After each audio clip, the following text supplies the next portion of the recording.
Greetings, Patrick here. 8 questions with. Wow, I almost forgot how to say that. It has been almost 2 months since we've done a show. Um, yeah, last show we did was October 21st with Darren Davison, and now here we are tonight. We're going to be talking with actor and producer Klor Rowland. He'll be here.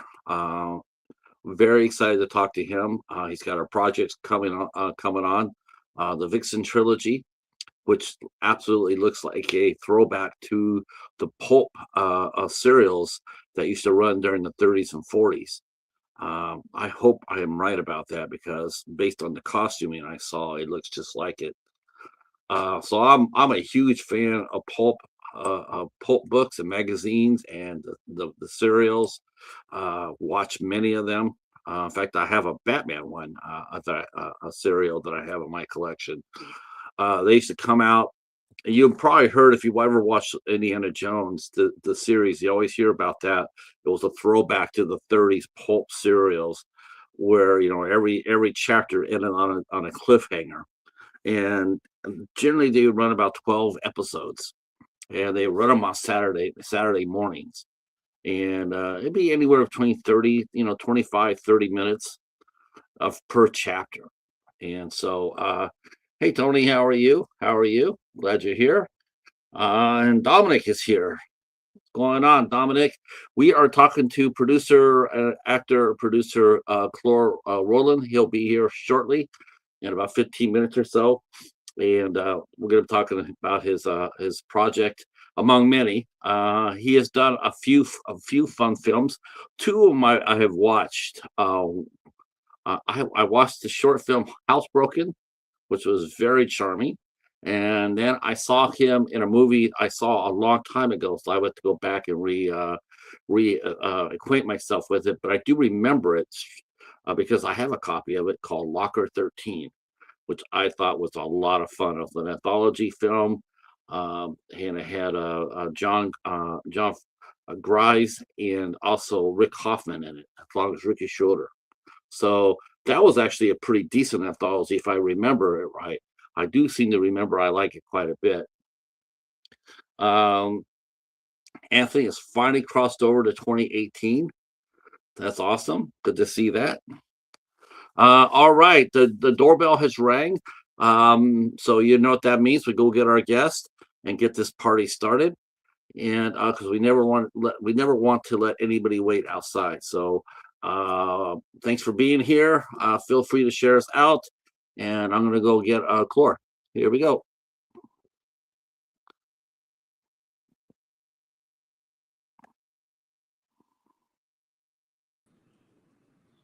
Whoa, can you hear me? Yeah, I can hear you. Can you hear me? I can hear Uh, you. I just can't see you. But oh, as that's long weird. as long as I can hear you. Oh, okay. That's odd. Yeah. If I Uh, close, because maybe it's because I'm hooked up to this other monitor. Does that help, you think? Uh, well, are you on your laptop? yeah. It should when you go in there, it should say on the bottom there, Hmm. it should have a camera and a microphone. Okay, camera. Yeah. Okay, is it okay? Yeah, it's a camera. Huh. Well, that's interesting. What's this deal up here? Uh, Huh. That- so bizarre. oh, yeah, that is okay. Because I'm definitely seeing it's definitely seeing your avatar, the little blurb there, and it allows you to go through, so it should show the camera. This is weird.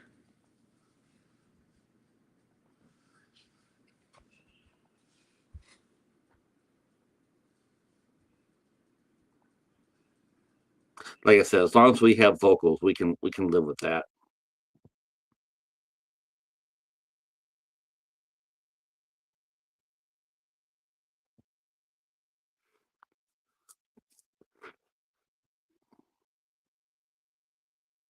Have you ever done a podcast like this before?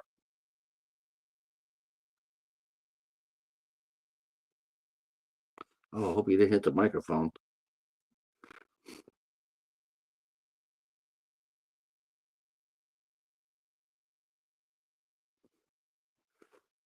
Oh, okay. Oh, okay. Let's see. Okay. Out and came back in. Okay, let me see if yeah, there we go. All right. Okay, we have ignition. All right. Yeah, I was just commenting that I watched a couple of your work. I watched Housebroken, which Okay. was Yeah. which was very fun.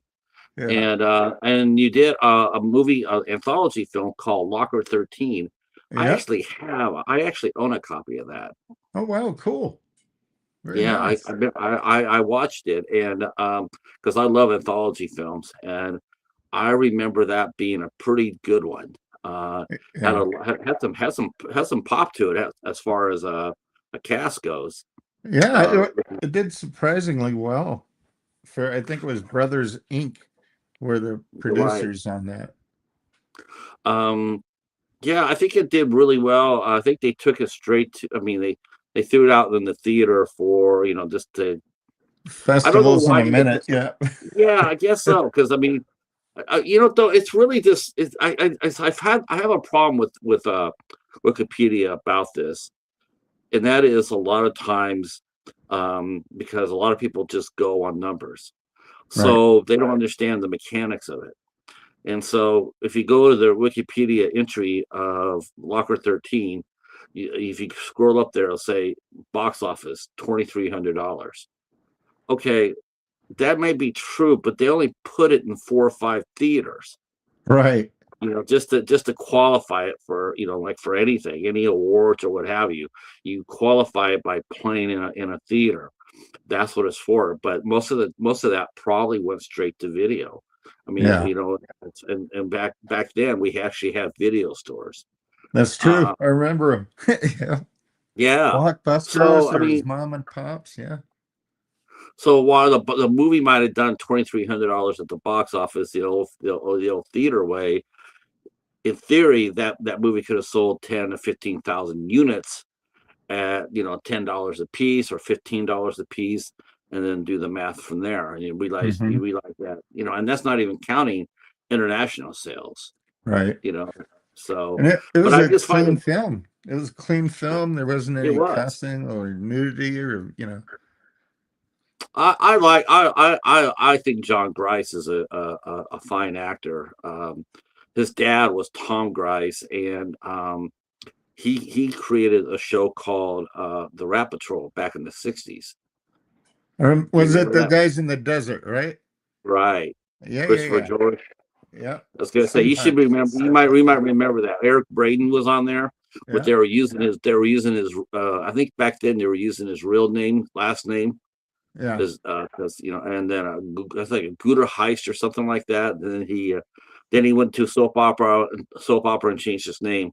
But his dad, John's dad, created that show, Yeah. and I remember the first time I saw Tom was actually in another series called The Pretender that came out in the '90s. I think I've seen that. Yeah. Yeah. I saw it on YouTube maybe. But it was like Uh, a chameleon, right? He could blend into yes. anything. Yeah. Yeah. Yes. Great show. Great show. Loved it. So I saw that you were in that and Locker 13. I'm like, and like I said, and Rick Hoffman was in there. Love Rick Hoffman. Rick Yeah. Hoffman's he's a hoot. Um, Jose Rosette was a co-producer on yes. some of that too. Yeah. That was pretty cool. Lot of, like I said, that movie had a lot of punch to it. Kathy And Rankin. There's a lot of good actors and actresses. Yeah. uh, I'm really excited to talk to you tonight to about the Vixen. But before we get into that, I want to talk a Yeah. little bit more about that because it's funny that I'm getting this month. because I have another guest coming on. He was supposed to actually be on before you, but he's going to be coming on afterwards. Okay. His name is Win Scott Eckert, and All he right. is a writer. He was close to a science fiction writer named Philip Jose Farmer. Wow. Do you remember? You know who that is? I've heard the name. So he was a big science fiction writer and uh, wrote a ton of books. But one book he wrote was really, really cool and a huge hit. And he wrote a autobiography about Doc Savage and the Fabulous Five. Oh, wow. Yeah, I like that movie. I've So seen that. I've got a copy of it. Yeah. yeah. They Yeah. didn't do they didn't do too bad with that movie. It, it I watched it and reviewed it as well, and I thought Ron Eli did a nice job. I I thought they thought did a it nice job. paralleled the comics really well. I mean, it not like today and age. You like Guardians of the Galaxy is nothing like the comic book, you No, know. God, no. I can't stand. I can't actually. I can't. I can't stand those movies. I can't stand that Yeah. trilogy. The only reason I I'm a like huge. it is I'm a big fan of anything creative. You know what I mean? If it's something cool and not done by everyone, then I like it, you know. I just love the first. I love the original team so much more. Hmm. The original team is just it's such a badass team. And then James Gunn. Oh, the second movie. My friend, I told my friend had to put his hand on my shoulder because I was going to stand and say that's some bullshit. Because I was watching. They have Sylvester Stallone back there wearing this god awful looking jacket, and he's supposed to be Starhawk, and I'm going, oh no, No way. That is not I just can't. Starhawk. I know I Yeah. can't do that. And then they invent characters as main characters that were never in that universe, you know. So it's No, weird. they put Yondu in his universe, even though like what you got Yondu, he's totally out of place. What All you right. can't bring the rest of the team up? What the hell? I mean, they made them into the Reavers or whatever the hell they were, The Reavers, and yeah. they're Sylvester Stallone saying, "Let's go steal some shit." Oh, you ever seen a grown man cry? You would have Yeah. then. Yeah. I'm never getting that time back. Yeah. No. And here comes and nobody really seems to understand it, and it's just like, when when they turned around and said we're going to give James Gunn the keys to DC, I'm going like, yeah, Mm. okay, we'll see how well that goes. And Light a the match as first you head out. Yeah. like the first Superman came out, his first Superman movie came out. I thought he was okay as Superman, but Christ Almighty, that guy Gardner, oh, Jesus. I haven't even seen it. I don't, Oh, I'm Superman to he death. You know what I mean? It's like well, derivative. he got the attitude down. I mean, Yeah. Nathan Fillion. He played a Green Lantern. He's got the attitude down. But wait till you see the costume he's wearing. It's so bad. It's awful. It's awful. It's just absolutely awful. Um, but I give him credit for bringing Mr. Terrific into the mix. He brought in a lot of you know he brought in a lot of people in to fill the roles. I was all right with that. The Lex Luthor was not one of my favorites. Yeah. Did not like the Lex Luthor at all, but the sure as hell beat Jesse Eisenberg. God, talking about a miscast. I mean, that was just, yeah. Now, did you read pulp books when you were younger? Did you like the Shadow and the I did. Spider? I read Doc like Savage? the sci-fi ones, like Space Cadet, you know, they were like Nice. weird ones like that. And the creativity and the imagination of the monsters and it was just bizarre, you know. Because you're reading a black and white words and you're getting pictures in your head. That's pretty good, you know. Or Well, maybe maybe it's a a lot. concern. I don't know. a lot of people don't realize that when we're talking about the pulps, especially with with Doc Savage. Yeah, Doc Savage was the inspiration for Batman. right. Um, and a lot of people don't know that. They don't know really who Doc Savage is at all, Hmm. or they don't know much about pulp at all either. My Um, my brother and Mark was a penciler and he worked for Dark Horse, and so that's nice. what got me into comics. And I'm a bit of an artist too. I draw and paint and anything creative. Into it. So I kind of like it. I mean, you talk about bad costuming. I made all my own costumes, so I can't really cast aspersions on, wardrobe. But Yeah, but here's the difference. Here's the yeah, difference. The difference is you made your costumes with what you could afford. yeah, yeah. They don't have that excuse. There's no excuse at all Ah, for them not making accurate costumes. Look at the Fantastic Four. yeah, Look brilliant. I the had new one. no Yeah, problem with it. I thought that, I mean, even yeah, though the turtleneck, right, the turtleneck sweaters, yeah. but I thought the colors were spot on. The costume was spot on. I was, Wasn't um, a Dodge you hovercraft. Yeah. it was brilliant. Hmm. Um, you have some of the Marvel heroes that are, like Thor and Iron Man. I mean, Spider-Man. I mean, they got them right. Yeah. Doctor Doom in the first Fantastic Four movie, the one by Tim Story. Yeah. Loved the way Doom looked. Rest in peace, Julian McMahon. He's He was missed. scary, right? Oh, he was a great Doom. Yeah. He was a great Doom. Hmm. Holy cow! I really miss him because he really played the part really well. He I embraced the hated him and character. everything else after that because of how well he portrayed that character. I was like, oh, he's evil, and he's probably was a really nice guy. You know what? Most of the movies that he did, he was sort of like not the nice guy. He did Charmed, I think, for like 5 or 4 out of the 7 years that they were on. He played the Yeah. main character, and he was a good guy in that. Um, I'm trying to think of other things that I've seen him in after that where he played the bad guy, and I can't really remember anything. I should, He, but he's got a he stunning played appearance, FBI. so Yeah, he played on that show at the FBI. And well, I think when he got his diagnosis, that's when he left the show. Mm. When he got his because he was doing the show, and next thing you know, they're sitting there going like he's leaving the show, and then he left, and he didn't do anything else after that. And I think he was just he was fighting for his life, Yeah. and but he left a body of work behind, and so but the pulp magazines, I grew up on that. I used to go around and collect all the Bantam books. They said Hmm. all the paperbacks. So I got the Doc Savage, and I got Tarzan. Perry Roden, Tarzan, Yep. um, The Shadow. Gold Keys, Um, those were my books, the Gold Key comics. oh, They had all the Tarzan, Planet of the Apes, and Torok, the dinosaur hunter. They had all kind of weird little characters. So I was into now that.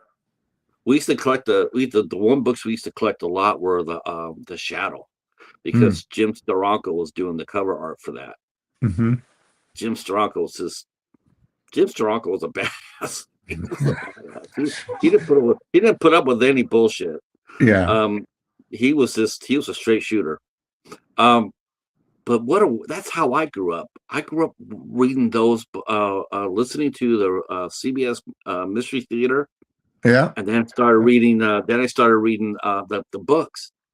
Then I got into comic books. I was into the paperback books before I got into comics. We And were when I grew up, we were in kind of a poor family, so we didn't really have television that much. So we'd right. hear that flour biscuit flour hour or something like that, Oh and yeah, King Biscuit Flower Hour. yeah, we'd get into that and try to That's escape, poverty any way you can. So you, Yeah. I was like that too. That's why, I'd be sitting there, and I grew up in a poor area too, and I'd be underneath my in my bed, and my because I share it with my brothers, and I have a small little transistor, and I have that as low as I could get it, and then I'd be listening to yeah, E.G. Marshall, yeah. so yeah. And then I had comics. I had a few comic books. I got into that. But but the pride and joy definitely was the pulp. Sometimes you go to the store and see all the pulp, like Forey Ackerman. You saw, his Fabulous Monsters. Hmm. This had a lot of cool magazines like Heavy Metal, Yeah. Oh, that came out. Yeah. Um, and there was just some brilliant artists in heavy metal. It was, and I don't even know if it's still being published anymore, it but is. is It's it still going. online? I Because I don't. I think it's still physical. There's not okay, much left. yeah, There's not much stuff. There are a few magazines out there. I think Fangoria is down to like 4 physical zines a year. Oh my God, they're expensive though. I think they're damn near $20. $47.50. Yeah, Yeah, it's like damn, yeah. it's like crazy. Um, let's see. Hi, twin. Glad you're here. Glad you're here. Yeah. So when I saw the poster for for for the Vixen, um, super excited about that. The Space Vixen, and Yeah. I got to tell you this part too because this is cracks me up. Um, so there's somebody well known. Um, I only know her from my side. I know she has I know she has one career and then she has another career, and I'm on the Yeah. other career. Um, but she goes by this. She calls herself the Space Vixen too. Right. In fact, Okay. yeah. In fact, when we do after we get done doing this interview, I'm planning on sending her the interview because I want her to see it because I'm sure she'll get a kick out of it that someone made a movie with the Space Vixen. Um, so I'm excited about this. Let's get into it a little bit. So Okay. I want to talk about how so what's the genesis of Space Vixen? Who came up with the idea? I'm thinking it was you. Well, I came up. All right. Kimber Leigh is a dear friend of mine and also a great artist, another producer and director. And I'm sure, I believe you know her as well. Hmm. She wanted to do a film challenge. And I said, well, okay. I don't want to really work with anybody else, though. And she's like, well, I don't have a camera. And I said, well, my phone shoots 4K. So, and I'm like, okay, well, who's going to edit this? And I was like, well, I'll go buy a laptop. So I went and bought a laptop. I'd never worked on on the Apple before, but so it's kind of like building the airplane as you're flying it and then trying to Right. land it at the same time. So, it was fun. And we made a movie about therapists, right? And therapists that see therapists Mm. because they need therapy, right? But Yeah. Kimber didn't like the name of that, so she went and found a different name for therapy, and it's comforting.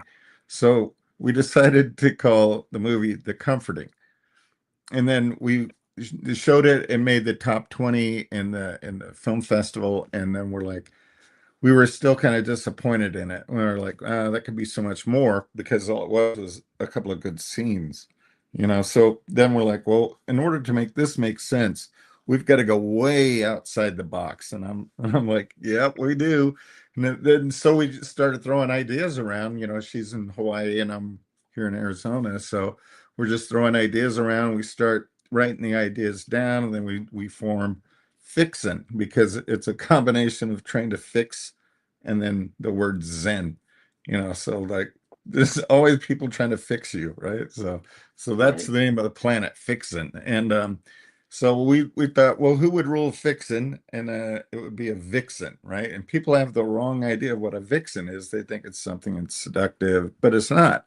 It's a woman that is not to be trifled with, more easily put. And Right. so the story goes they blew up their planet except for 3 people, and they established clones to repopulate the planet. The planet is based on comforting, and because it means so much to so many different people. Think of what you're comfortable with is probably not what I'm comfortable with. but we still use the same words, and it means something completely different to both of us. But it keeps arguments from happening. And then me and Kimber were talking about that, and she goes, "Well, I'm comfortable with that concept." So we made that the whole planet was a planet of comfort, and we had to make it really ridiculous. So they're the ones that spread the concept of comfort throughout the universe. So if we have comfort on Earth, it's because of them. That's Uh, our good that's a friend long Hobbs is answer. here. Yeah. Hey Hobbs, Vixen locked arms up on that hill. Very funny, Hobbs. I'll tell you about it. I know. See, sounds pretty badass to me. I would dig that motion picture. Are there any Easter eggs or references that we should watch for? That's a great question considering we just got done talking about pulp. And Yeah, there it's I'm thinking that you're gonna put some Easter eggs in that bad boy. yeah, there's tons of them, like Red Unit is actually the Poe from the Teletubbies. That's where I got the idea for him as being one of the authentic, survivors of the planet fixin', and so that's my comfort object. See, Red Unit goes to Earth because we discover through remote. It's hard to explain. You got to see the movie. It's comforting. What is comfortable for me is not comfortable for you. We established that. But what we didn't know is that when people die on Earth, they're reborn as a clone spirit on Fixin. And when people die on Fixin, the clone dies, it's reborn on Earth. And then later Oh, through okay. the other films, we established that actually clones can't reproduce, but the clones and the earthlings can reproduce, and that's the only way they can reestablish polarity to the civilization on Fixin. But then they have this drawback of, oh, they're going to reestablish all this chaos, and then so it's everything's a cliffhanger. Exactly. Like the I It- like the I like yeah. I like the so so uh so how wow had you ever tried it? I mean, did you base it on any one particular group or series of books or characters? No, I just tried to write myself out of it. I'm like, well, if you don't have the budget, you got to write yourself around the budget, so to speak, and make Right. it all make sense. So I was like, this is I will have to do it on a green screen. So did it on a green screen, shoot stuff, make paper plate UFOs, Sure.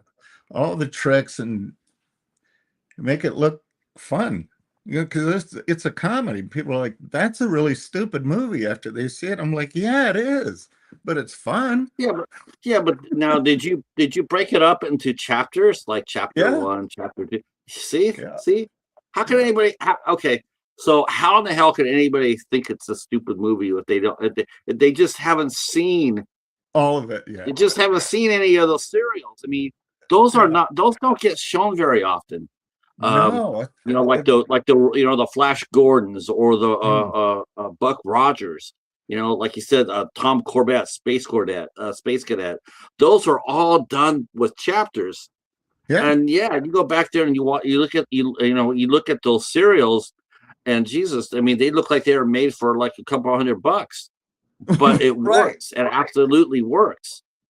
Yeah. Uh, I love it. I love the creativity. Now, my question to this is, how did Kimber get in? Did Kimber know anything at all about pulp books, or did I you have don't, to show her about? Did you show her what they were? she's got a lot of trust, and I've got a lot of trust in her too. And I'm like, the only way we can make this work is to make it just super ridiculous. And so I threw the concept at her, and she's like, I can get behind that. That's like, we didn't know what we were doing. So we just did everything we knew how to, and it turned out okay. You know, we won some pretty good See, awards. So, Twin says, nice. Hop says, Planet Vixen sounds like a place I would enjoy. Yes, because You'd be comfortable. Yeah. there'd be so many pitfalls. There'd be Yeah. so many. Wow. I mean, and it says, Tomb of the Cybermen, Doctor Who. Yes, Doctor Who would be a modern pulp book. Yeah. Very much so. Yeah.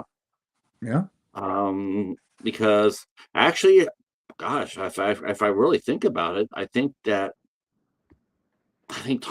Doctor Who probably was the one show that reestablished what pulp serials Hmm. were, because they would always, ah, The bubble yeah, pack I dare say, dialects. yeah, Yeah. yeah, I That was think Doctor awesome. Who, 'cause that's a good call, Hobbs. Yeah, Yeah.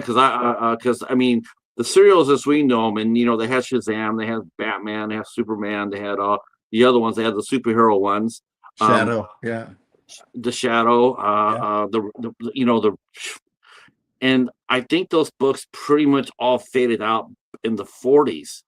Right. Um, as far as that goes, I mean, once the 50s hit, I think they had already been they had moved on. People had moved on from, a lot of those magazines that have flourished.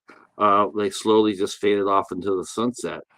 Well, Um, I just wanted to share something with you now is that we've already shot the second and the third installment, and I'm in the second and third installment, we're going to discover the superpowers of comforting, where you can shift both time and space and then and invoke a wormhole through belief in your comfort level. So that is just totally ridiculous. And doing that on a green screen is pretty cool, making people get sucked through a wormhole at right. random, so that's pretty funny.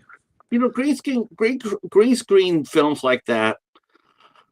There's a film that, Hobbs will probably crack up because he's probably already thinking the movie I'm talking about. But green screen films are a lot of fun too. I mean, they really Mhm. are. I saw a movie the first time I saw a purely 100% green screen film. It was an action film called Bitch Slap, and I it was very entertaining. It was very like the title. entertaining. Yeah, that's Yeah, great. it was a hoot. It had a lot of Yeah. well known faces in it. It was just something you never it's like, wow. And then there's one called The Incredible Bulk, and it's also shot on green screen. And that Okay. one had his tongue firmly in cheek. If you watch it, it's like you look at it, and you either like it or you don't. There's no middle ground. Yeah. You either hate it or you love it. Um, I I'm gonna write that I down. yes, Incredible bulk. That's it's funny. a very interesting film. Yeah. Inspiration. Bulk. Um, let's see. What about Santa Claus Conquers the Martians? Oh, yeah, I've Um, seen that. yeah. I think though that was just pretty much just a standalone movie though. Was See that a German production? Was that a German production, Denmark, something like that? Because the lips yeah, weren't and they had matching the words. let's see, I think Pia Zadora was in it as a kid. Oh, wow. Yeah. She was It's a Italian little then, yeah. kid, and she was in that. It was um, but I think that was just a standalone, you know. But the serial. How many chapters per movie are you trying to do? Are you trying to do like 8 or 9 or 10? And how many minutes are each chapter? Yeah, each you could probably get 3 chapters per segment, right? And Okay. and that's a 15-minute each. They're like 14 minutes and 58 seconds because some festivals won't allow you to submit anything over 15 minutes. So we're like, okay, 14:58 it is. So Well, at so least you know one thing. There's going to be a director's cut. yeah, the director's cut is going to be my final vision of what the movie was. So I didn't have a budget to make a movie, so I made installments of the movie, just like we made this scene in the movie as a film challenge. Just reproduce and see what you can do. If you got a passion for it, don't let money stop you. I never. I mean, it's really ambitious, Klor. I mean, if you really Yeah, think about it, it's I've never heard. I've seen people do the film challenges many times on here. I've talked to many filmmakers who've done the 48-hour film challenge. I've never seen Mhm. anybody try to do a pulp movie Yeah. with multiple chapters. Never seen that happen. Yeah. Um, Now, how do you buy green screen? How do you shoot against a green screen? Well, I've got a two-car garage and Amazon, and then I buy the cheapest stuff I could. I think I've probably got about $400 in green screens in my garage. My wife is kind enough to tolerate it, so it's fun. And she's like, "What are you guys doing out there? You're just standing in front of that thing." I'm like, Oh, right, yeah, right, right. Oh, that's gotta yeah. be hard to act against, though, isn't it? Well, luckily, both Kimber and I are pretty descriptive. We can be like, okay, so you're in this hostile environment. All right. So to your left and right are the people that are after you. These are your lights, so the lights are the people, you just make believe, make stuff up. Then it Right. kind of transitions into the film better. It's not like real life, it's just ridiculous, which is what I'm going for, you know. I think we So, can use more ridiculousness nowadays. so three segments at 15 minutes apiece. So basically, Yeah. each film's gonna play out more like a TV episode of 45 minutes. Yeah. Okay, okay, and you plan on doing? I know you mentioned the original trilogy, but I have a feeling you're gonna go beyond that, aren't you? Oh, we could. I mean, it depends on how far we develop the characters and their Right. super comforting powers and ability to transverse time and space. So, I mean, everyone else has got a wormhole in their movie. I'm going to put one in mine. Hell, one director took the Amityville house into space. So Right. So what are you going to do?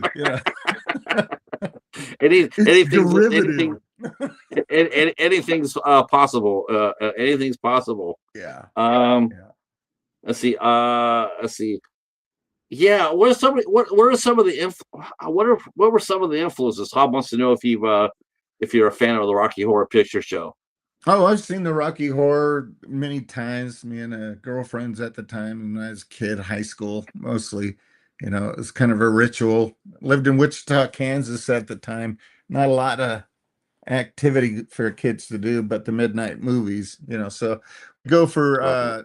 the Rocky Horror Picture Show, but at the same theaters, there were other movies, like retro sci-fi films that you'd get to see in their retro vision or whatever their vision was, Calavision. You're like, oh wow, it's Calavision.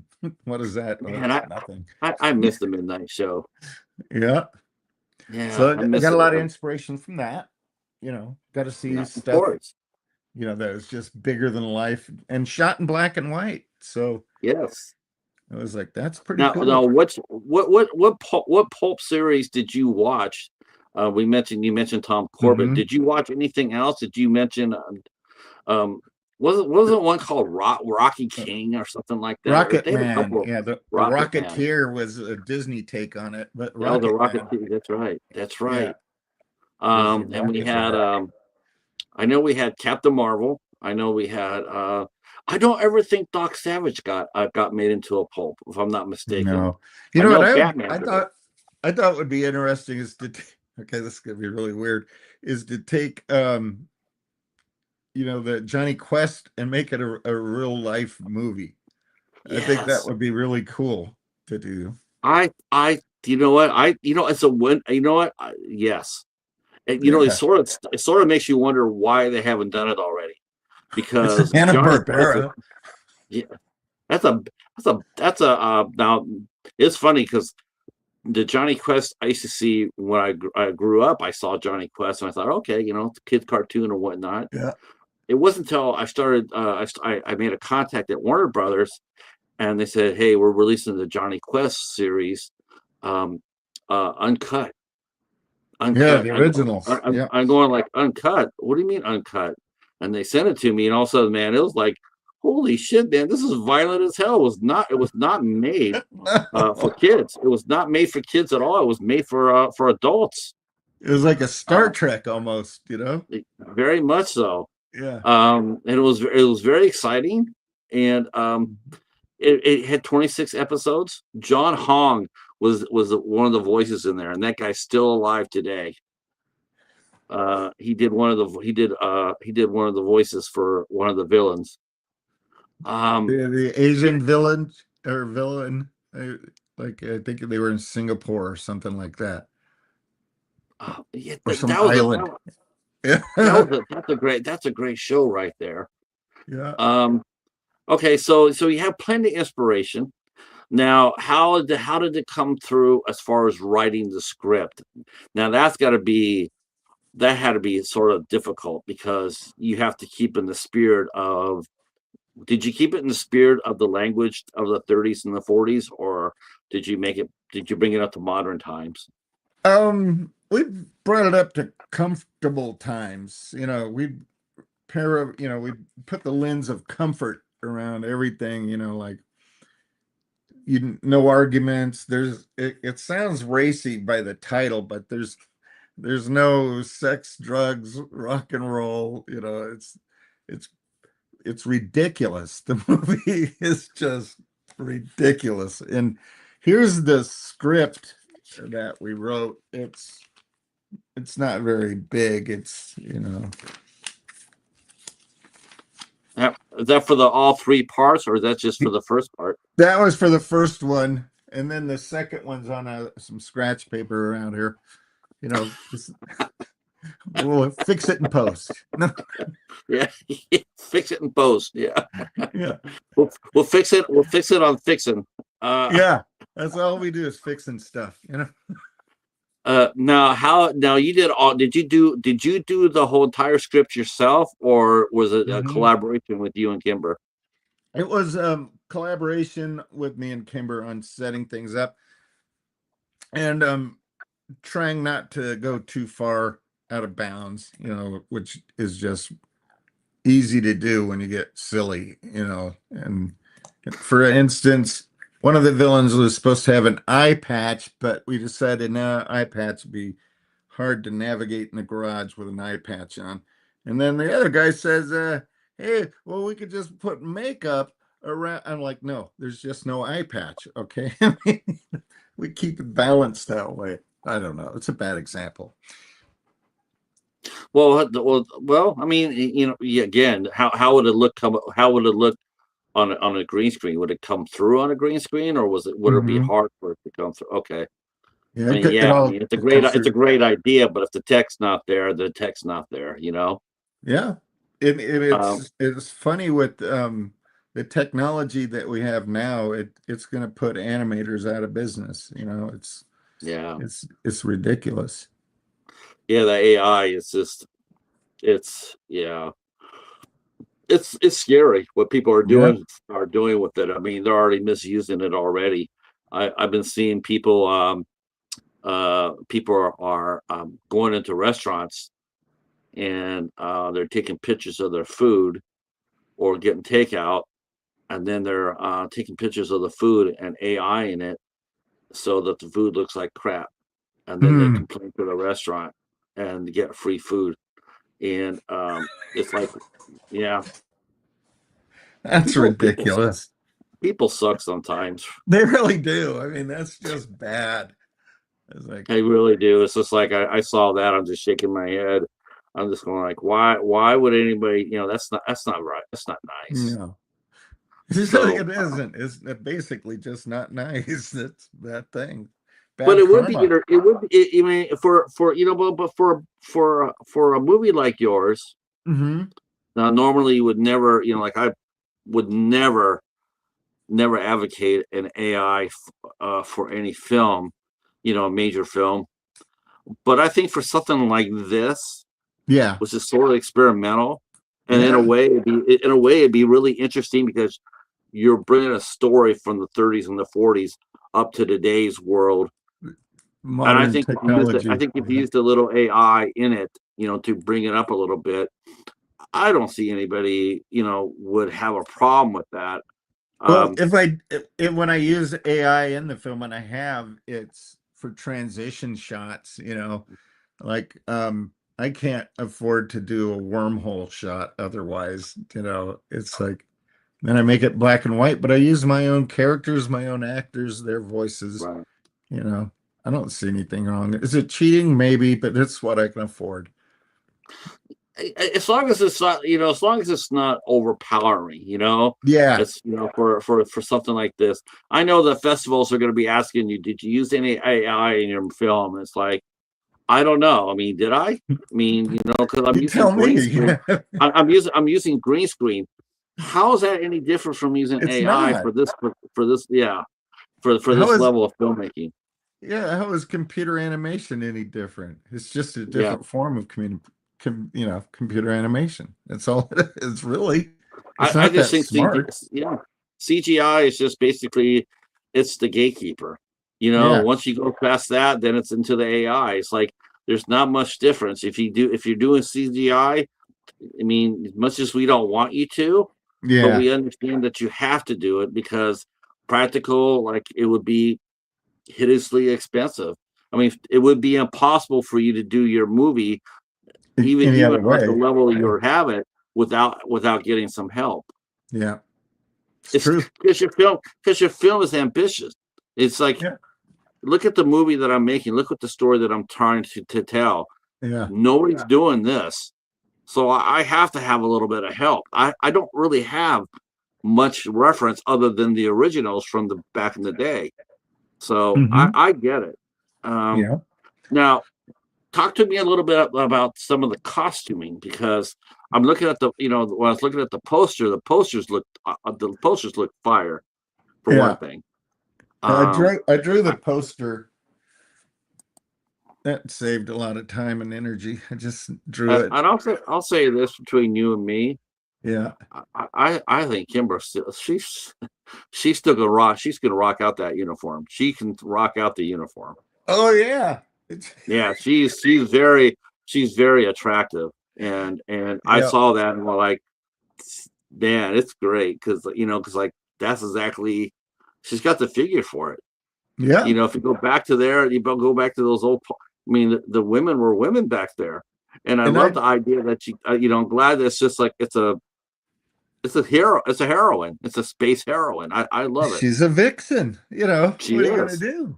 And the now. funny thing is I let her choose her own costuming. So, in all the films, I'm like, she's one of my best friends. I'm not gonna make her uncomfortable, Right.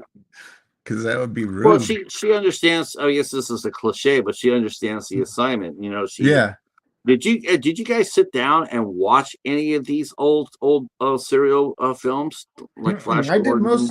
I did most of the research and just bought a bunch of foam off of Amazon and then looked at some of my brother's artwork as far as costuming goes, because he did a lot of penciling with sci-fi stuff. So I've got some of his old stuff and he's passed. So in a way, it's an homage, to him and the costuming and the design. So I had more time and creativity than I had money. So we did that.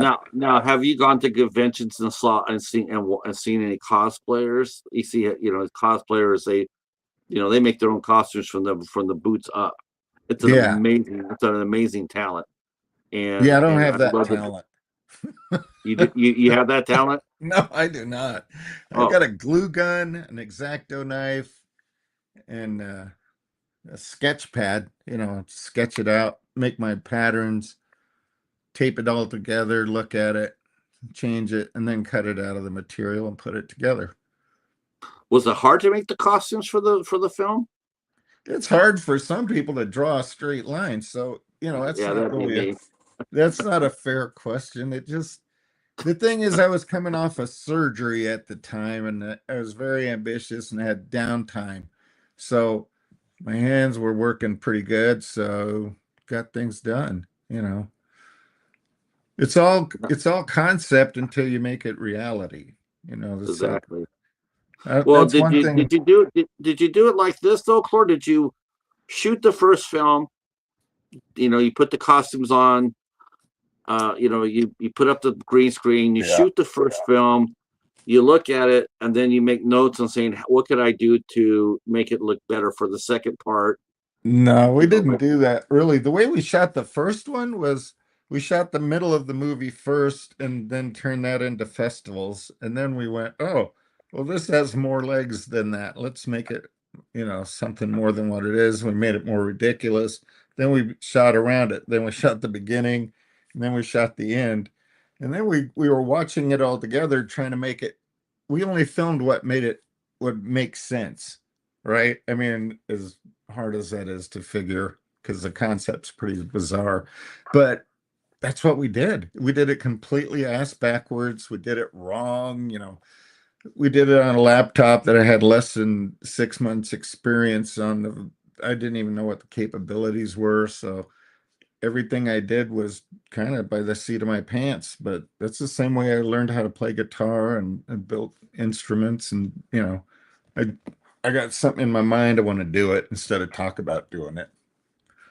now, in your area around Arizona, do you have like a film community there? Did you get a crew together to help you to get this off the ground? It was me and Kimber. We were the crew. We did all the lighting, we did all the directing, the sound and editing and music, and I did the editing on it. So she would manage the continuity, I'm so just impressed that you were able to talk her into doing this kind of movie because this kind of movie does not get made. she insisted that it get made. And if you know Kimber, she's hard to argue with because she's saying what you want to hear. Well, I think like I said, I've mentioned it before, but I think it's it's just like you don't think that person. The first thing I think of Kimberly is I wouldn't think pulp. I would Yeah, think yeah, drama. I would think drama. I think a romantic comedy, a Hallmark movie, something yeah, like that. She yeah. looks like she'd be, like you would see her, A snow meeting angel, right. Yeah, Snow Bride. Right, right, right. Right. So Uh we uh we so, we make her into a talk show host in the second one because one of her clones is one of the most popular, or at least as popular as 1/3 of the population follows her. It's the talk show host, and that's Kimberly interviewing herself, and then as two different characters. So then I green screen composited the shot and then dropped, another green screen image over the green screen. So I've got her talking to herself on the oh, same interesting. screen. So it's so stupid. Yeah, but it's not it's a homage. It's not Yeah. it's not it's a homage. It's not like a comedy. It's because like I said, you go back to some of those serials, and I mean, They make me the laugh. I one don't the know. one thing I'll say about those serials though, Yeah. even though they're from the 30s and 40s, I still watch them rather than Guardians of the Galaxy because Oh, at for least sure. at least Yeah. they got the costumes right, Yeah. right? You see Yeah. They were Batman and Robin. exaggerated and bold, and this I mean, thick. Captain. You look at Captain Marvel, and you look at Batman and Robin, and the Shadow. I mean, they all looked exactly like how they were supposed to be drawn. They were drawn, Iron and Man or in his described. original gear. Yeah, that big clunky Oh, robot looking dude. Yeah. right, the one he had in the cave. Yeah, yeah, the Hmm. yellow. The first one was yellow. Yep. Um, yeah, that's I, yeah, they at least they. Uh, Off topic real quick. I Yeah. love that Robert Downey Jr. did such a great job with Iron Man. I cannot tell you how disappointed I am that they went back to cast him as Doctor Doom. I am so Oh, disappointed with that. I just like all that goodwill you did, and you can't get out of your own way. You gotta go back, and same on the Russo brothers for doing it too. It's like you're yeah. bringing them back. You're bringing You them. You're got to bringing the work same. though. Huh? You gotta work, you know. Hey, Krubby, how are you, sir? He's saying hello. Um, Klor is a producer and an actor and a writer. And He's direct, yeah. based in yeah, and he's based in Arizona. And we're talking about his film. Is a trilogy called? Is there a name for the trilogy? Is it just the Space Vixen trilogy right now? It's yeah, the Space Vixen trilogy, because it goes Okay. Invasion of the Space Vixen, and then Vixen Comforts. I got the shirt on here. So Vixen Comforts Fixin. So that's the I could have just brought that down. Ah, look at that. Nice. Okay. Move the actor, Nice. not the movie camera. Okay. I tell you what, if you take your movie and make DVDs out of that or Blu-rays, I tell you what, that T-shirt will sell very well too if you take it to a convention. Yeah, we're gonna just have fun with it, right? Yeah. That's what gets in the way of a good team sometimes, getting too serious about the creation that you're making.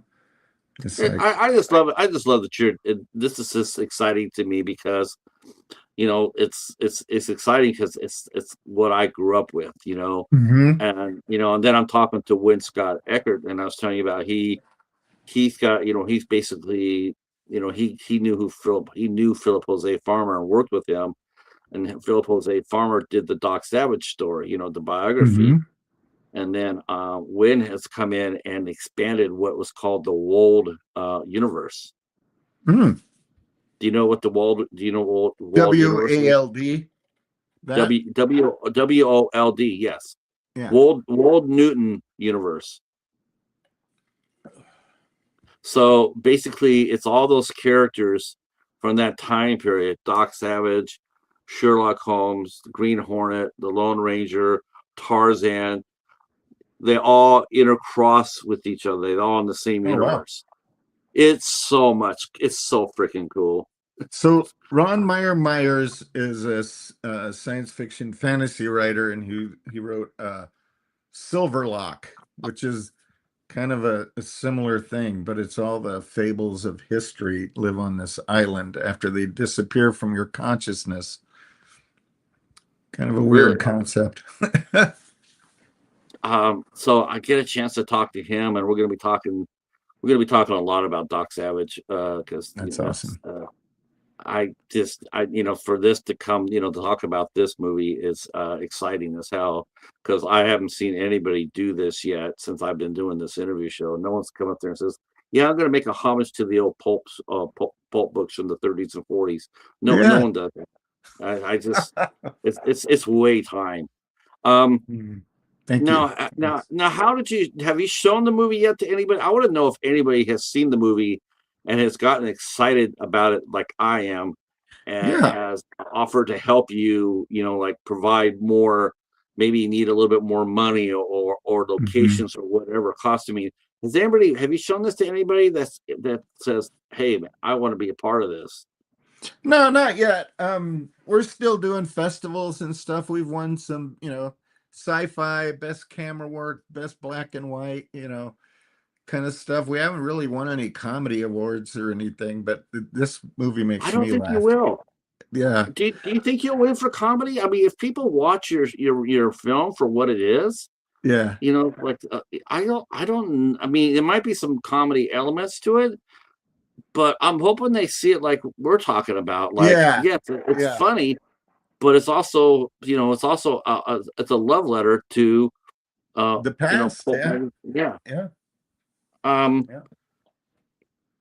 let's see, and Krubby says, "Wow, nice to meet a co-writer." Yes, Krubby is a writer too, if I'm not mistaken. Um, Excellent. yes. Okay, so how did the shooting go at first? Did I mean, that's one good thing about the budget is you used your phone, which means you didn't have to buy film. Right. Um, so I mean, if you didn't like the shot, just delete and Good. redo it again. Yeah. It Go is stand in front of that sheet again. you're right. Um, how long did it take you to actually shoot the first segment? The first segment, was in two parts. The middle we shot first. That took 2 days, and we edited it, turned it in. It was like 4 minutes long, 4 minutes, 18 seconds long. And then I didn't like it. I was embarrassed by it because it wasn't my story. It wasn't what I had meant to accomplish. So there was more to do. So then the second installment of the first part took 4 days, and we shot all the green screen stuff. We wrote all that stuff out, all the actions, all of the eyeline stuff is so important when you're doing green screen because it has to match what you've already shot as far as their environment, right? So you've got to plug somebody into an environment that doesn't exist, and then that person has to exist in an environment that isn't real. So it's those two things are kind of fun. So I've we seen did it actors, more. I've seen actors, do the green screen, and they like hang tennis balls down there, and they say that's who you're acting against. Like I think I saw that in the Marvel thing, where they Yeah. showed all the people, all the characters, and you see them, they're acting against the green screen, and then there's tennis balls everywhere, and So they go there. we Yeah. would tape coffee filters to the wall that is for eye lines, and they draw a little smiley face on them, so you're not just staring at a coffee filter. So Makes you wonder how they did it back then. Even Mr. though even though they Coffee. even though I mean, all practical back then, Hmm. Yeah. Now, so you both wrote it. Yeah. Um, it's really impressive considering that Kimber probably didn't know anything about the 30s or 40s magazines. No, but she knew a lot about style, right? She knew about the presentation and what the vixen was, so that made the story evolve right away. So it was just kind of natural, just kind of, it sounds weird, but it just kind of fell together, like it was meant to happen. So it was easy. Did you know, because we're talking about this, did you Mhm. know that because I saw the show in the 70s. I'm sure you probably saw a few episodes too. But when they did the Buck Rogers series with Gil Oh, Gerard, yeah, yeah, yeah. Bit, bit, bit, bit, bit, I bit, read bit, bit. Yeah. they want to do a up to date Buck Rogers. I say leave it the way it was. It was just enough cheese on it, you know. Oh my gosh! Everybody was chasing after Colonel Deering, and my heart belonged to Ardalia. I I was like like, the little robot. oh yeah, Mr. Dr. Theopolis and Yeah, Wiki, yeah. yeah, yeah. Yeah, I had a mad crush on Pamela Hensley. She was she was the first vixen that I that I had a crush on. It's like Not to be she's evil, trifled with. she's evil, but boy, she makes evil look good. Maybe today, Satan. I don't know. Yeah. God, that they had oh gosh, what's his face? Henry Silva was her right hand man, and that was awesome too. From the I always like their battle gear because like the shoulders would go way out, like you could hide stuff underneath. It was like, oh my God. yeah. Well, you know what? They did an episode where this is so cool too. They did an episode where it was called I think it was called the Fighting 69th. And this disease had come in and wiped out most of all the Earth's pilots with an illness. So Uh-huh. that they had to go back and get all the old timers. And guess who was one of them? Buck Buster Crab. Rogers. Buster Crab. Oh, no way. Yeah, yeah. They I brought think him. I've They seen brought him. that. I think Uh-huh. I've seen that. Yeah. Yeah, Yes. that was Trim. so Yes. cool. Yeah, Yeah. he did the pulp he did the pulp syrup. Oh, that was so cool, man. I forgot about Uh, that. Yeah. No, no. I mean, when I saw this poster and I saw this poster and I saw the costume for it, that's what I mean, man. I got really jacked. I really was. You're probably sitting there going like, you're hearing me say, I'm really looking forward to talking with you. Yeah, okay. He's done this so many. No, you don't understand. I'm like fanboy right now. This is fanboy mode because That's awesome. This is us talking about us. When you and I were younger, Yeah. this is what we cut our teeth on. You know, And most yep, this is it. for Everybody else me, is cutting their teeth on modern stuff, and we cut our teeth on this. for me, it was some of the most comfortable times I think in my life was 11 years old, 10 years old, watching the Saturday morning sci-fi movie, eating like popcorn that was still in a big, supermarket bag that we had at the drive-in last night or whatever, right? But those were Right. so cool. Watching like the Godzilla movies and Mothra and Ghidorah and then Ultraman and stuff like Oh, that. Johnny J- Rock, Johnny Sacco and his four Johnny, robots. yeah. Yeah. Yeah. Then oh my gosh, this is just so. That's what I mean when I'm hearing this, and then and Kimber was like, "Okay, I want to jump in on this too." Yeah. That is so cool. So Now, for did the you show third her? installment, we've got Colonel Dark Lightly, who is the man who dropped the bomb that killed all the people. He actually Okay, survived, but he was banished to Earth, right? So okay, he comes and makes an appearance in the third installment. So yeah, gotta have a bad guy, right? Can't just be happy right. all the time. Now, are you planning to expand the cast for the third part? I mean, it sounds Yeah, like okay, yeah. So where are yeah. you gonna find the cat? Where are you gonna find your? How do you find how for your films like Housebroken? Where do you find your crew and cast at? Well, Um, John Kestner shot and directed that, so that was his baby. We were just fortunate enough to be part of that. So that was fun. Me and Kimber have worked together for probably about 20 years. So, it's like, can we do it? I don't know. Let's find out. Let's do it and find out what happens, because all we could do is talk about the experience later anyway. So, did you talk to any of your peers about this? I mean, some of your other your other directors around yeah, your community. they're like, you're insane. That is no way to make a movie. I'm like, that's the way I'm gonna do it. You know, it's Really? fun. Th- They thought it was th- crazy. They're like, what okay, did what first did of they all, think you don't after you have a showed? script, Yeah. Right. We, but I'm also an improv actor, and I've done improv for about 35 years with the local troupe. And I know when you watch the film, you're familiar with improv, you'll see the beats in the scenes, you'll see the games that we're playing to manifest the script and how we tie it all together using some techniques in improv.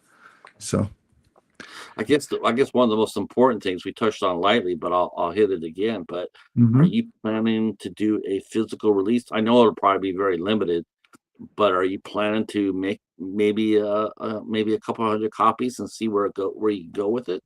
Yeah, just give Kimber your contact information. We'll definitely send you whatever you need. Oh, yeah, I want to be let me see. Yeah, because I'd love to have an avenue where people could go and buy the Space Vixen, Invasion of the Space Vixen. I'd like for them to get a chance to get it, like to watch it in physical. Hmm. 'Cause a lot of the people that come here watch our show, they're physical media collectors. Ah, okay. Yeah, they want that in their hands. That's what I mean. I don't know. I'm not sure if I wonder if making a DVD is cheaper today than it was last year. Or just sending links.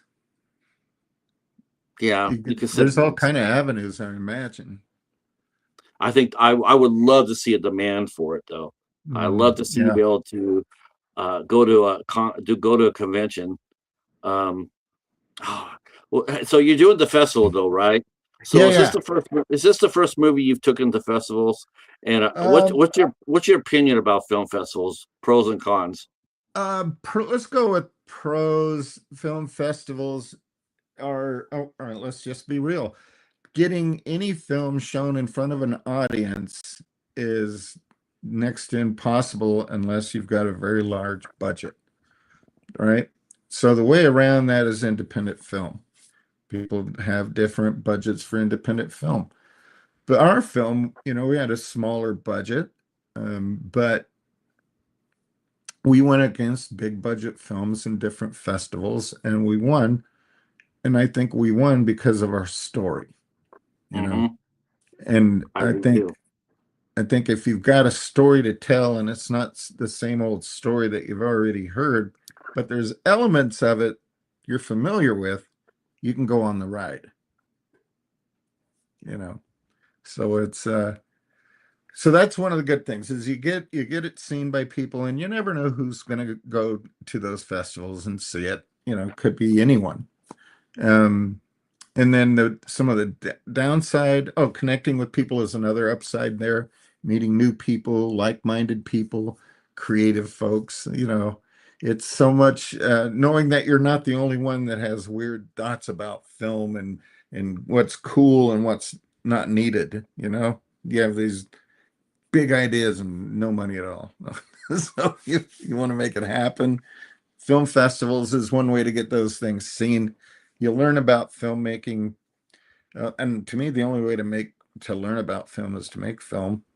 You can go to film school and learn all about that, but then I think that's kind of geared toward the corporate, you know, mode of making film. I just have a vision in my head. Maybe it's more of an art piece than a there's installments of the story or the pieces of work. It's fun.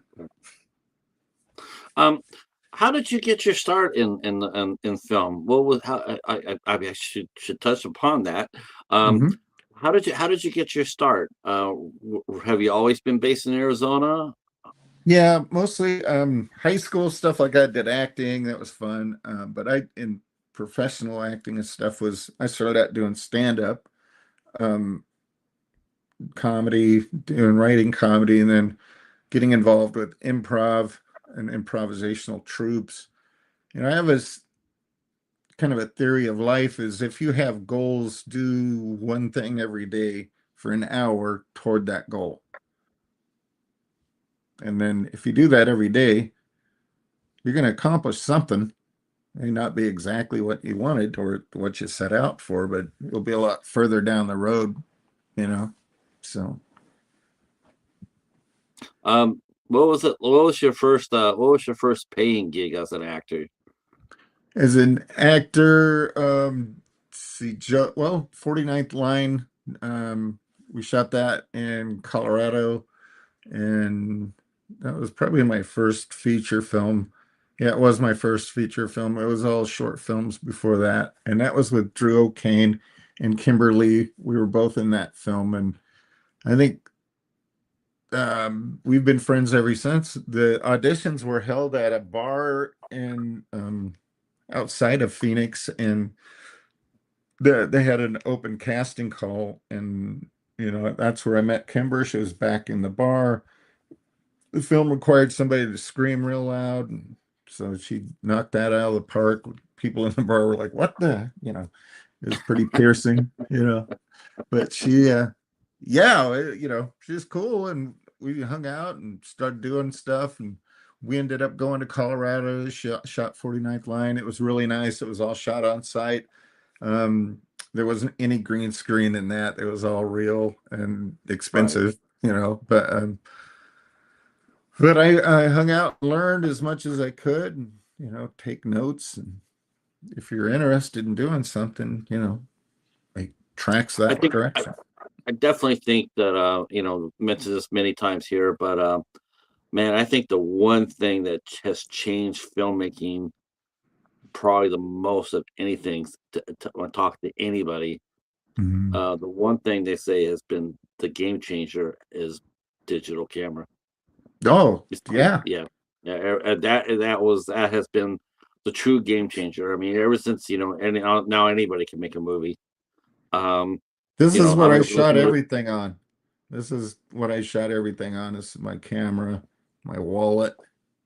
my phone, Li- you know. Listening, I was listening to Robert Rodriguez on his commentary for Once Upon a Time in America. I think it's what it was, Hmm. or Down in Mexico, or the one with Johnny Depp. But he was talking about how he got the first, got the digital camera, and how it was just amazing because he could just go ahead and shoot, and then go ahead if something didn't work out, he could just wipe it off and come back there. And he says, of course, the batteries were back then. The batteries were taking up a lot of juice, yes, but not nearly anything like it when you're shooting on film. 'Cause Studio, film, yeah.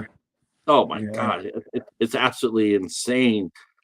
It's funny. It's really funny. Here's what really cracks me up about that. And we're talking about budgets.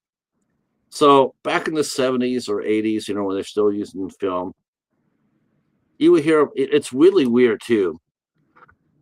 If you go back to a lot of the movies that were made during the 70s and early 80s, maybe mid 80s or what have you, before the blockbuster started taking over, if you go back there and you read about those movies, you always see how the movies back then were done so much more cheaper. Oh yeah. And you sit there and go like, wow, how? I mean, you got a movie Roger like today, like, Corman. Yeah. Roger here you Corman. go. Yeah. Here you go. You got the Russo brothers doing a $250 million Marvel movie, and you're sitting there going like, how the hell are you going to really try to stand there and tell me it's going to cost you $250 million when you can go over there to Richard Donner's Superman, which was Yeah. done practically on film for like a fraction of the cost? Yeah. You're shooting on digital. You're shooting on digital. There's no cost for you other than buying the one piece of equipment, to get it, to shoot it. Hmm. You need what they call a red camera, Yeah. and The red. yeah. So you buy the one camera, a digital camera. The batteries today are much more advanced than they were back when they first started. Yeah. Yet all of a sudden, it's like the technology that is needed to make movies easier to shoot. How the hell does it cost it for so much more to make? It costs more money now to make a movie today, Hmm. without talking about any casting. It's supposed to be so much more. It's supposed to be so much more money today. But back in the day, in the 70s, when Jaws came out and what have you, holy shit! They had, how much film they would go through in a movie, and then they have to edit it. I mean, I've and been if on they, set. That's ridiculous. Yeah. yeah, I truly don't understand. It's like it's like it's supposed to be, filmmaking is supposed to be easier today. It's supposed to be with all the technology advances and what have you. Yet it seems like it's taken steps backwards. Uh, It's almost like they're washing money. yeah, I just feel like I want to go to anybody, shooting. I think probably the only movie that I probably believed cost that much was because they shot 3 movies at once Mm. for $200 million. I still would like to see the receipt, but the one movie I can think of was the Lord of the Matrix. Rings. Oh, Lord of the Uh, Rings. Yeah. Lord of the Rings. They shot 3 movies at one time for $200 million. I might believe that, but when I see something like Superman, Mm. or any of these other movies with 250, I think, are you announcing the price like that? Are you sitting there saying, I think they do it just for bragging purposes? Well, it's like when somebody argues about their kid's boyfriend, right? It's like, well, are you trying to want me to shame my daughter or hate the boyfriend? You know what I mean? It's like, I say make as much money as humanly possible and do whatever you can to do it. I guess they're comfortable with that. It's ridiculous because the movie, it doesn't show 250, I don't know. I don't know how I you'd spend I that much money. I don't. Yeah, I mean, could you imagine going? Could you imagine walking into there and say, I want to see an itemized list of all your expenses. That's Going what to I want Fort to see. Knox, yeah, the same thing. Yeah, I mean, I want to see that. I want to see where you spent, from day one to the last day. I want to see where you spent $250 million, and then on top of that, say you have to spend another 20 or 30 on advertisement. To Yeah. me, I'm like, who does that anymore? Who does print and radio anymore? You don't need to. The internet does Yeah. it for you for free. Yeah. Like someone had commented. I read somebody had commented that they'd only seen like 2 ads for Avatar. Yeah, that's about right. About I right. believe Yeah. that. But why do you need to advertise it? If you say Avatar, everybody and their grandmother knows about it. You Yeah. don't need to go out there and spend $30 million. Here's Avatar. Here's the new Avatar movie. No, people are already talking about it. That's like So what happened to the Predator series. That just made me sad, And then people are like, "Oh no, the new Predator's great." I'm like, it's are are you okay? So when you watch can you think it? Are you a big horror fan by chance? yeah. It's the first movie I ever made that I ever made was a horror film. It was Bloody Mother So Truckers. Yeah. so do you believe it's possible to make a scary horror film and have it rated PG-13? Yeah, I think he could. I think I Alfred Hitchcock could. I think he Yeah, did. All you yeah. got to do is be creative and smart. Your William mind will William create Castle. more.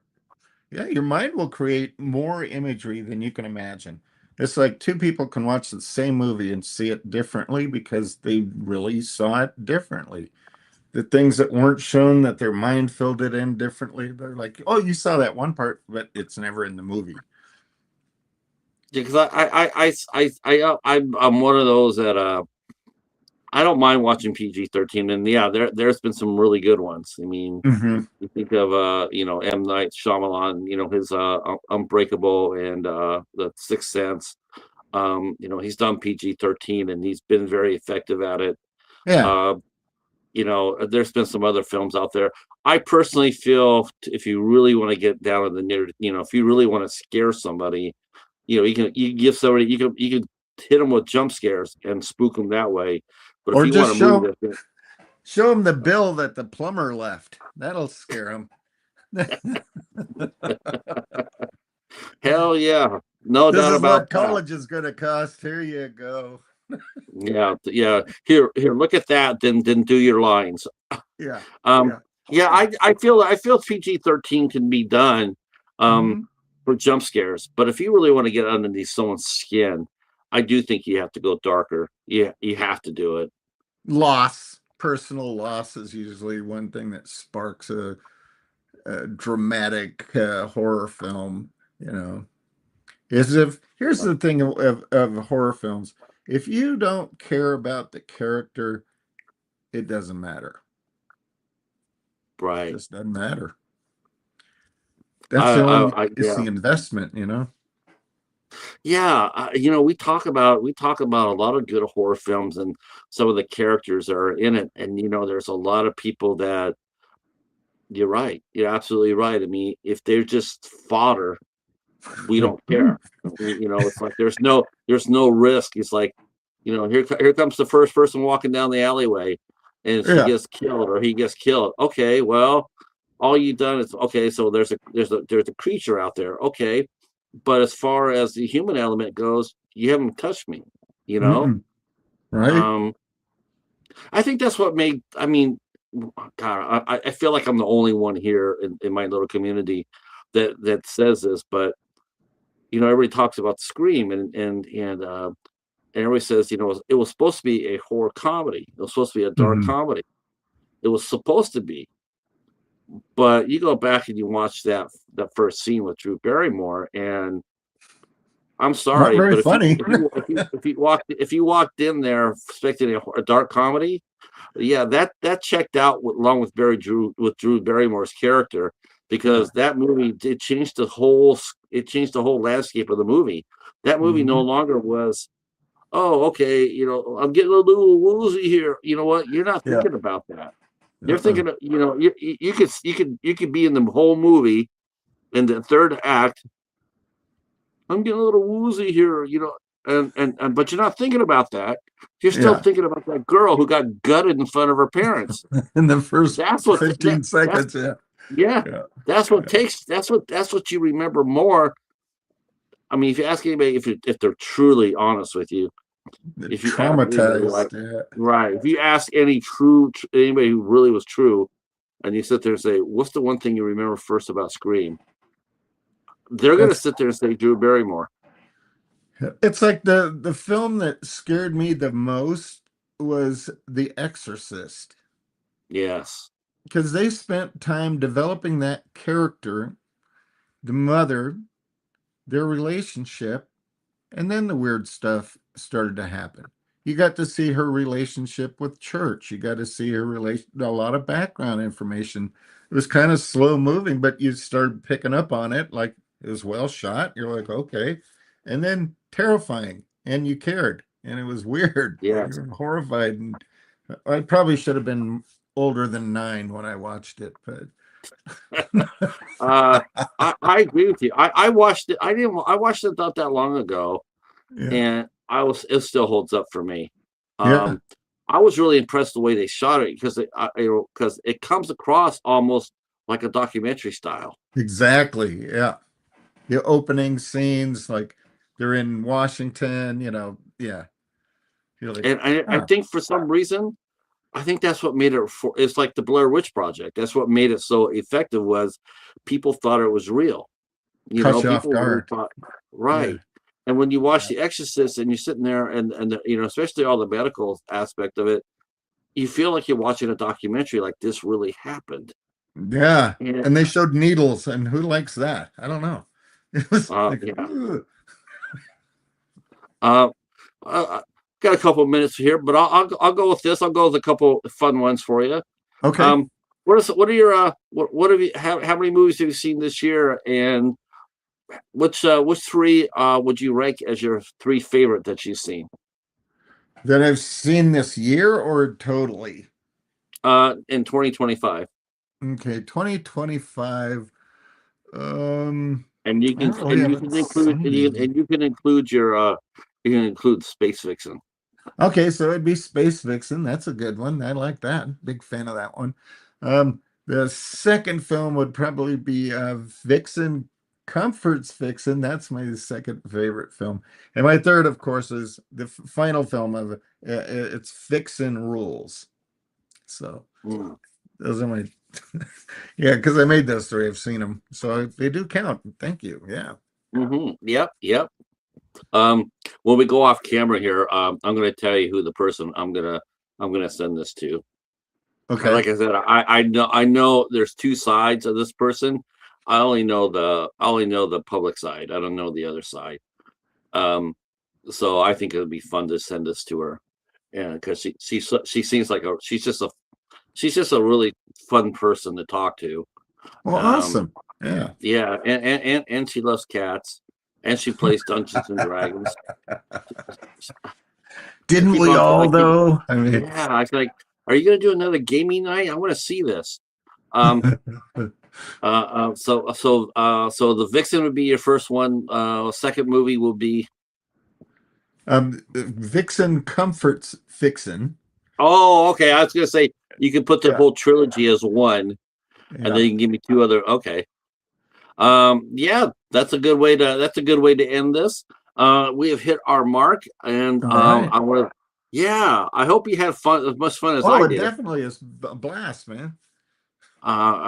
This is our first show in almost 2 months, and it feels good to be back. And I'm so glad you came out and then hung out with us tonight and Excellent. Yeah. talk all things space fiction and pulp magazines, pulp books. Um, hopefully, we'll get more of that in the future. I Yeah. love it.